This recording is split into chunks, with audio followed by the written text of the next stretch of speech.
Hello friend, this is Sarika Soni. आज हम समझने जा रहे हैं नॉम चॉम्स्की को। किसी भी लैंग्वेज की पेडागोजी में नॉम चॉम्स्की एक बहुत ही इम्पोर्टेंट नाम है। तो आइए हम समझते हैं नॉम चॉम्स्की ने क्या कहा। नॉम चॉम्स्की कहते हैं कि हर मानव के अंदर जेनेटिकली क्षमता होती है, एक कैपेसिटी होती है भाषा अर्जन करने की, भाषा एक्वायर करने की। उसको विशेष उसमें कुछ सीखने की आवश्यकता नहीं होती। वो जिस देश में, जिस कंट्री में पैदा होता है, वहाँ की लैंग्वेज वो अपने आप ही एक्वायर कर लेता है, अर्जित कर लेता है, सीख लेता है। उसको उसमें एफर्ट लगाने की या कुछ ट्रेनिंग लेने की आवश्यकता नहीं होती। ऐसा नॉम चॉम्स्की ने कहा है। इनका पूरा नाम है आराम नॉम चॉम्स्की। ये आराम Noam Chomsky is an American linguistic. ये लिंग्विस्टिक हैं। ये एक philosopher, cognitive scientist, historical, social critic and political activist. तो ये नॉम चॉम्स्की फिलोसफर भी रहे हैं, लिंग्विस्टिक हैं, कॉग्निटिव साइंटिस्ट हैं, हिस्टोरिकल एंड सोशल क्रिटिक हैं और पॉलिटिकल एक्टिविस्ट हैं। Sometimes called the father of modern linguistic. इन्हें क्या कहा जाता है? The father of modern linguistic कहा जाता है। Human child is born with the innate capacity to acquire language. Noam Chomsky कहते हैं कि human child is born with the innate capacity.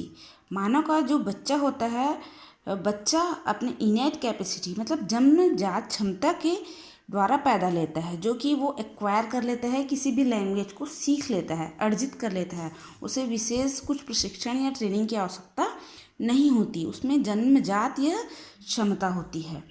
तो उन्होंने बोला है कि LAD लैंग्वेज एक्विजिशन डिवाइस, मानव LAD के साथ पैदा होता है। LAD means language acquisition device, भाषा अधिग्रहण तंत्र।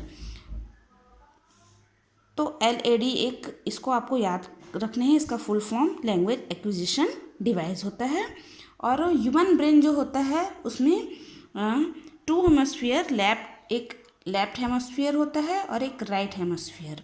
तो लेफ्ट हेमोस्फीयर बेसिकली ये होता है लॉजिक के लिए, लैंग्वेज के लिए और सिंबल्स के लिए। ये क्वेश्चन आता है कई बार एग्ज़ाम्स में।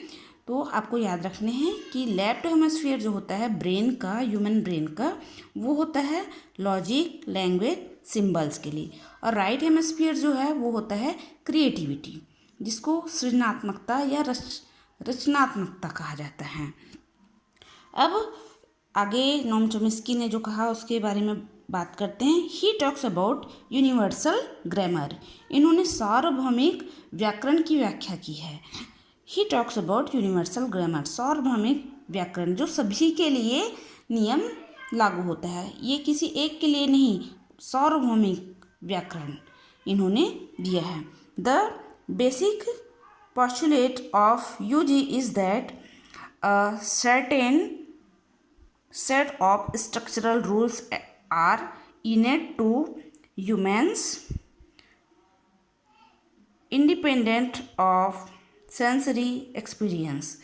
तो इन्होंने कहा है कि अपने सेंस की सहायता से, अपने ह्यूमन चाइल्ड जो है अपने सेंस से किसी भी भाषा को अर्जित कर लेता है। जिस देश में वो पैदा हुआ है, जहाँ की कंट्री में या जिस स्टेट में पैदा हुआ है, उस स्टेट की लैंग्वेज को वो अपने आप एक्वायर कर लेता है। उसको विशेष उसमें किसी भी चीज़ के लिए, सीखने के लिए ट्रेनिंग या किसी चीज़ की लर्न करने की आवश्यकता नहीं होती। तो फ्रेंड्स, नॉम चॉम्स्की को आप को समझ आ गया होगा, ऐसा मैं मानती हूँ।